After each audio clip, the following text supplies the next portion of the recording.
আসসালামু আলাইকুম। যুক্ত আছি মুন্সিগঞ্জের সিরাজদি খানের ইসাপুরা মডেল উচ্চ বিদ্যালয়ের মাঠ থেকে।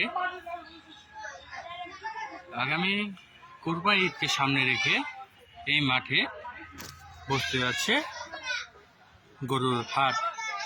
এক বিশাল বড় হাটে কাজ চলছে, কারণ আগামী 23 তারিখ থেকে এখানে হাট শুরু হবে। আমরা এখনই দেখতে পাচ্ছি যে কিছু সংখ্যক গরু এখানে তোলা হয়েছে, আর অল্প কিছু দিনের মধ্যেই এই মাঠে পুরো মাঠ ভরা থাকবে, গরু দিয়ে ভরা। তো